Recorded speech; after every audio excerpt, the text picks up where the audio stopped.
a form, take an avatar, they become accustomed to each one, actually. When we see throughout, let's say, that word avatar, where does it come from? Yes? Come on. Avatar means the one who descends. Yes, the meaning, the one who descend. No? But where does it come from? From him, from himself. Of course, at the end, everything comes from him. He is the beginning of everything, no? So,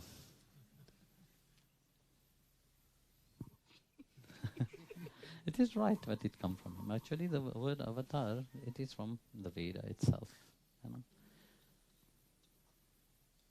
Before, in the Vedic tradition, in the Vedic time, who was being worshipped? Nah. I told you. Come on. Any one of you? No. No. No. Yes. Well, you see, in the Vedic tradition, the devas were being worshipped. The three main devas was Varun, Indra, Agni. So the chief of all of them was Agni. Yes, Agni Dev was considered to be superior of all. He was the main, actually. The king of the demigod was Agni Dev. But you see, when one have power,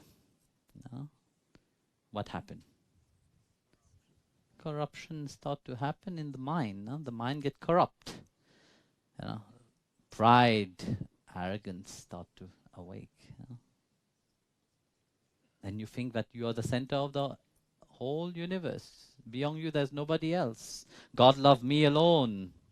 I'm superior than anybody else, Only I and I, nothing else. There's nobody else in this world which is created. Only I exist. No? I'm the only one that God loved. But of course, this Deva didn't think that God loved them, because they think that they are the God himself. No, so it's not about the loving God. No, they are thinking that they are God themselves. Yeah. So pride start to awake inside of them. So when pride awake inside of them, they become very egoistic. Now, when they become very egoistic, they start to compete with each another. I am better. They don't see that all the elements have been created in accordance for the welfare of this universe itself. So they start to compete, fight between them. First was Shanti, then fight between them. So Bhagavan wanted to teach them a lesson, because their power is also limited. It comes from somewhere. They forget about the source of all power. That's why that word avatar come. Bhagavan take an avatar. The first avatar that he take a yaksha avatar. He didn't take an avatar which is very beautiful. No, he take a very terrifying, monstrous. And this is the beauty of the Sanatana Dharma culture, It showed that God is the whole of everything. It's not bound by one limitation. Some others said God is good. Only good, yeah? But no, we said no. God is everything. He is the creation, He is the protection, and He is the destroyer. He is the most beautiful and He is the most ugly. So, in that He took the form of a yaksha. So of course, when the devas saw a yaksha, what they think first about their position, politics. Yeah, that's where politics started. First politician. So they were start to scared for their seat, no? Agnidev was worried. So being the chief of the demigod, he rushed to the yaksha. And the yaksha was very calm and serene. Looking at the Agnidev, said, "Who are you?" Very shocked, Agnidev said, "Everybody knows me and this guy don't know me, who I am. How is it possible?" Strange. If you're a well-known person and then somebody tell you, "I don't know who you are," it would be shocking. I remember once I met Michael Jackson. No, who was it? Yes, yes. This also I met, but I didn't know who he was. Yes, I met Lionel Richie. And I said, "I'm Lionel Richie. I don't know who you are."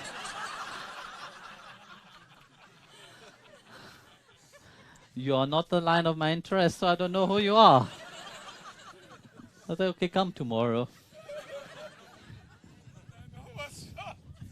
For sure. But he did came afterwards. So Agnidev was shocked, since these yakshas don't know who I am. So he asked, he said, "I am Agnidev, the king of the demigod." Very proud, Yaksha was laughing. He said, "What is your speciality? What is your, say, what are you for?" Said, "I am Agni, I'm burn, I'm fire." Okay, good. You're very powerful. Yes, fire is very powerful, no? So the Yaksha saw a grass down there. He said to Agnidev, "You see this little blade of grass? Burn it. If you're so powerful, burn it." Agnidev said, "Yes, well, I can do more than that. This is nothing." I said, "Okay, fine, let's test up your power first." So Agnidev very arrogantly approached and look at the grass in a very disinterested way.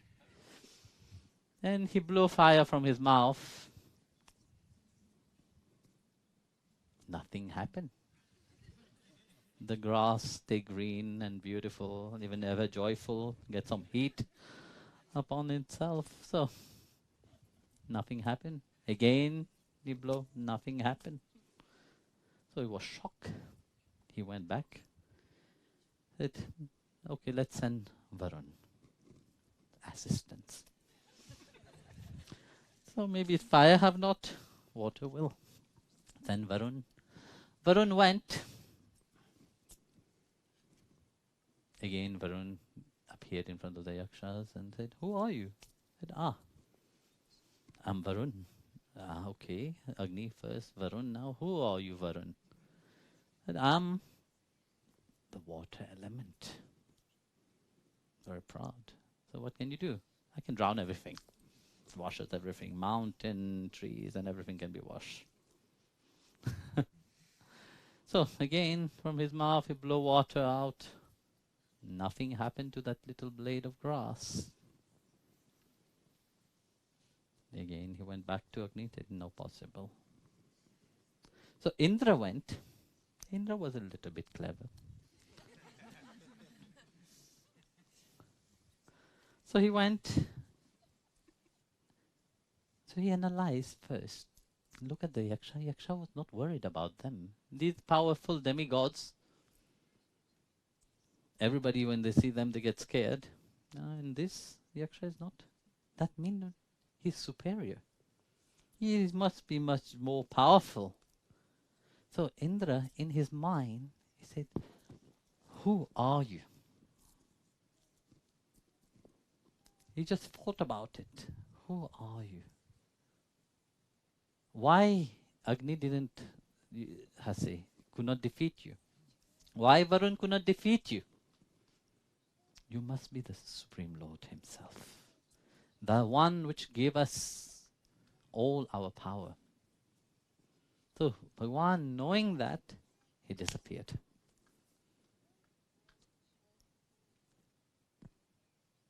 So this is in the Vedic, in the Veda itself. Veda Vyas wrote about that in that way, But how the Devas, the ego, the pride, was defeated by the avatar of Bhagwan himself. And of course, later on in the Puranic time, which is very accustomed to the word avatar, it become known. Of course, Indra being recognized, but that yaksha was not a yaksha, was the Supreme Lord himself, who have taken an aspect to teach us. So what he did, he was very pleased. At that moment they heard a voice from the cloud that said, Indra, now you are the king of the demigods. You got promotion. A rise in promotion. So he become king of the demigods. And of course, then later Bhagwan manifests himself for creation. Matya Kurma Varaha. According to creation, he manifests according to the time, where the world was going through. And we take a fish aspect, because there was water everywhere, And imagine he will appear in another form. What will happen? The fish will not understand. No. They will get scared. So he took an aspect which they are familiar. Then as the water start to decrease, he took an aspect of the turtle, And as that carries on decreasing, they took a different aspect, Matsya Kurma Varaha Narashimha. So like that, Bhagavan in different time, he manifests himself according to what one hold upon. That's why he said, whenever there's a decline in dharma, I will come. So first decline in dharma was with the devas. When they forget, the pride took over, they forget, but it is the Supreme Lord himself which is giving them the strength. So that he come and sort it out. Like that, to bring dharma back and back, to he manifests himself in different form. Today we are eagerly waiting, for what we are celebrating, the appearance day of Lord Krishna, which is so beautiful. Because Bhagavan, of course, he manifests in his full. We can't say one is partial, one is full, But the splendor of him is completely different. Then Bhagavan Krishna, he came in his full splendor. That's why we call him Purna Avatar. But we should not judge upon that this avatar is better than the other, because there's other people who like to say this one is better, that one is less. No, avatar is avatar. So Bhagavan manifests himself. It's so beautifully why he manifests himself? To uplift human. To uplift you to where? Firstly, he come as a reminder. He reminds you of who you are. In essence, who you are.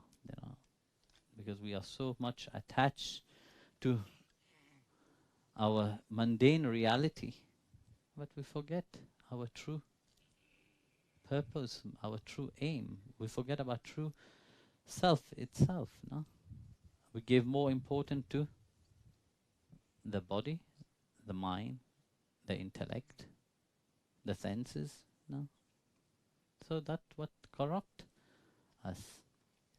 So Bhagwan manifests himself to remind that. And it's so beautifully described. You know the story of how Kans was so joyfully bringing his sister, no, with great joy. Said, I will bring you, Devaki. You are my dear, lovely sister. I'll bring you to your husband's house. No, that was very beautifully. One moment to the other, how that love changed. No? So drastically.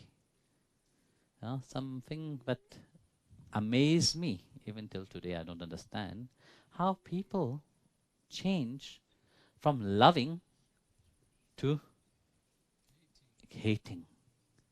It's an art, you know. It's an art which really you have to observe, you know, and try to understand.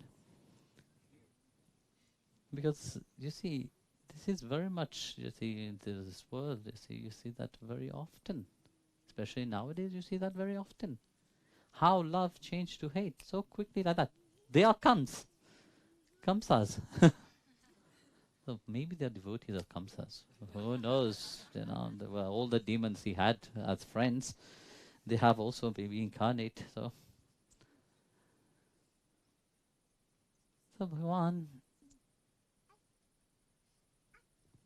reveal himself. Why? Devaki symbolize that material reality.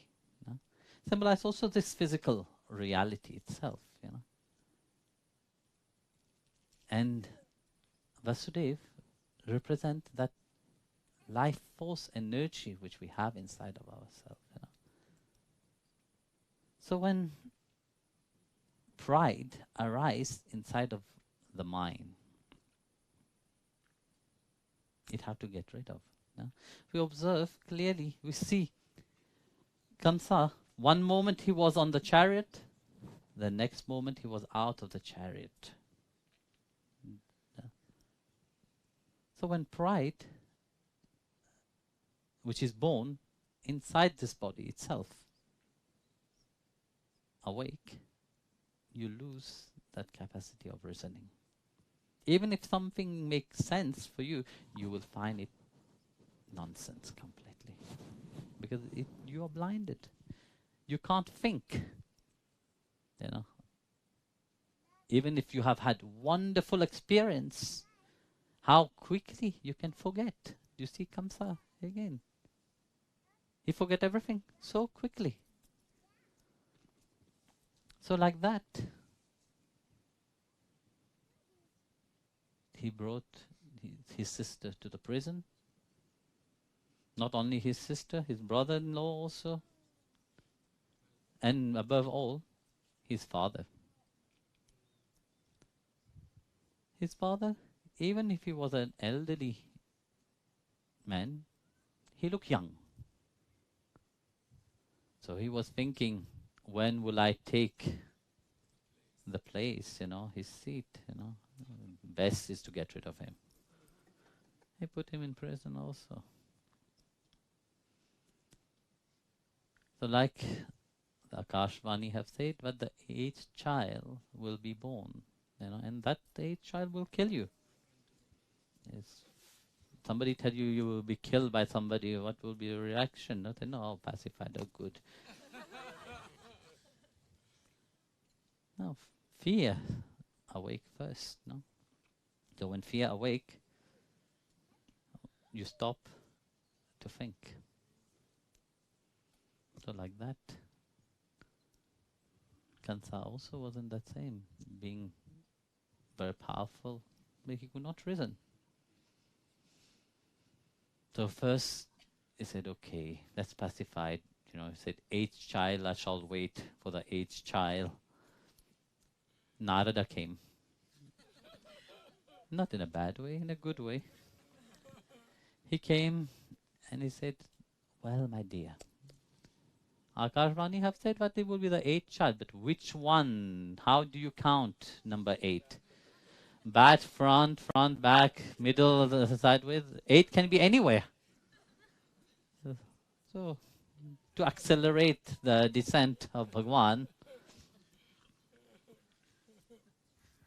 he came. His mind was already corrupt, so he said, okay, fine, there's no need to make more, so let it be. So he helped into bringing Bhagwan faster. So your question earlier was, the 6 children which were killed, Of course, like I said to you, there's different aspect, so there's 6 enemy which stand between us and the Lord himself, It is between ourselves and realization also, So that 6th enemy is Kama. Come on, say. Okay, not in Sanskrit, say it in English. You see, Madness, lust, anger, craze, no, not craze, greed,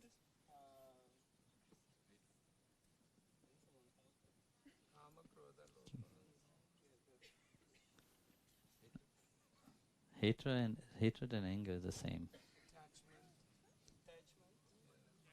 Kam, Krodh, Modh, Lobh, Mat. Yes, I know it in Sanskrit. In English.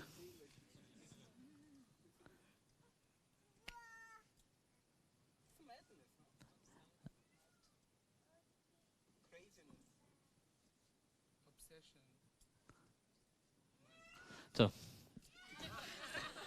anger, lust, greed, attachment,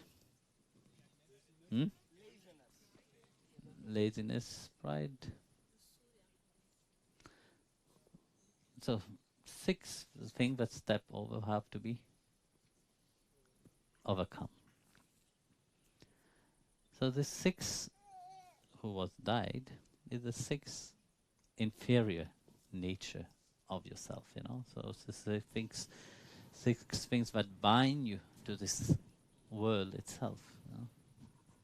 But it also symbolizes also the 6 portal, the 6 chakra that you hold here.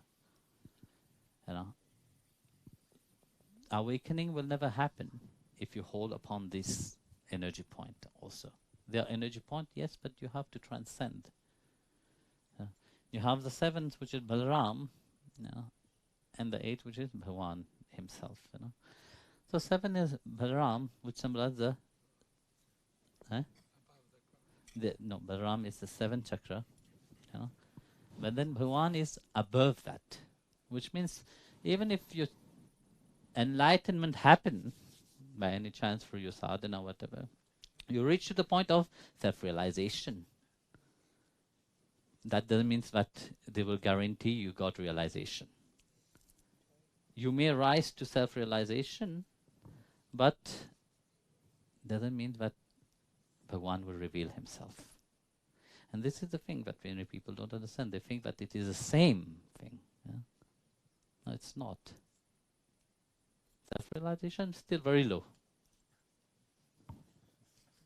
God realization is only through His grace. Only through Kripa, nothing else. It is not through your sadhana, it is not through how much pranama, how much you have put your leg on your head, or wherever else you have put it, but that don't help.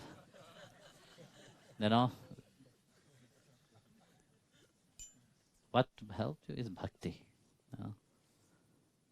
That's what really bring that grace, that state of how much you surrender. And surrender is not just a word, Yesterday we were talking about attachment, The one word on the verse 5 and verse 5, 5:11. 11 of 10 of Bhagavad Gita. So said attachment. Now throughout that you see Bhagavan have said, yogi is free from attachment. But whatever we do, like I said yesterday, we attach. No? We are so attached to our pride and ego. No? We are so much attached to our understanding.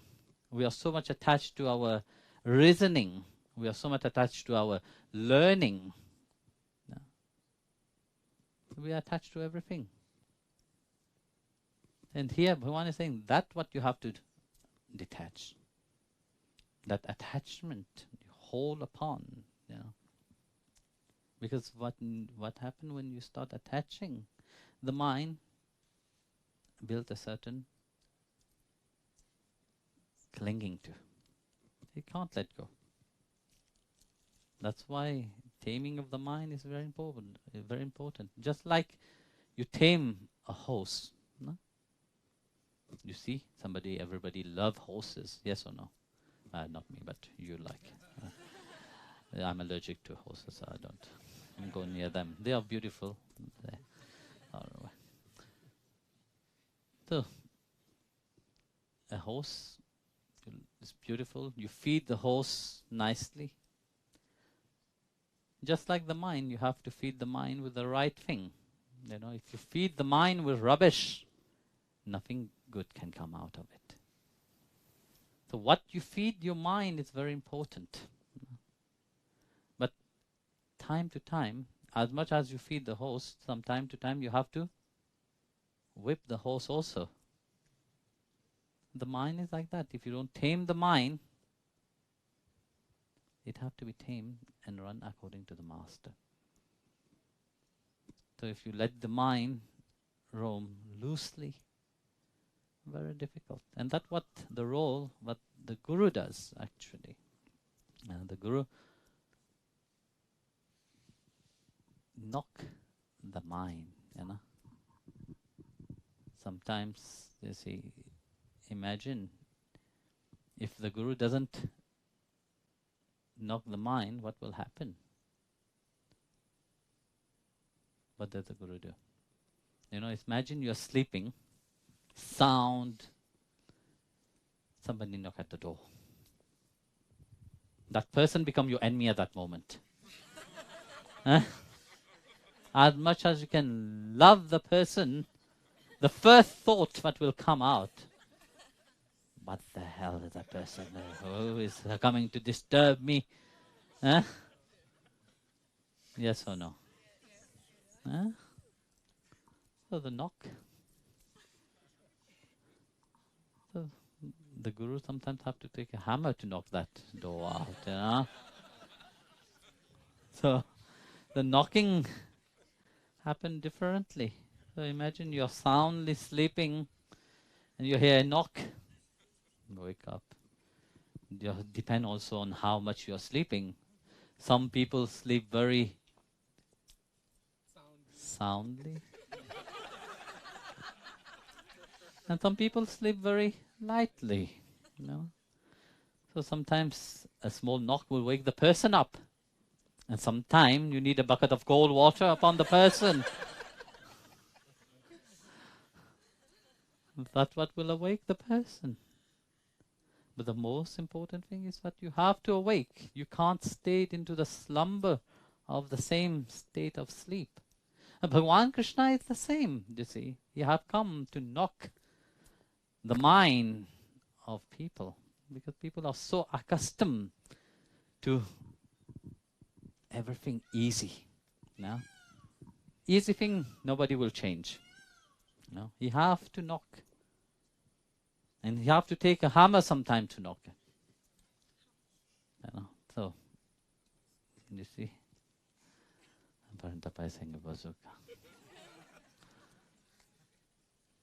So that's what Bhagavan, said. Look, you have to awake into the whole, not partial.